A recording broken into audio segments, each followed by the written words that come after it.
Söhbət nədən gedir? Aliment verməli olan vətəndaşa dövlət ilk növbədə iş təmin eləməlidir ki, o işləsin.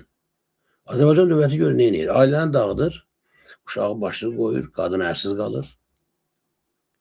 Sonra verir məhkəməyə aliment, kişi aliment verə bilmir, onu həbs edir. Atanı həbs edir.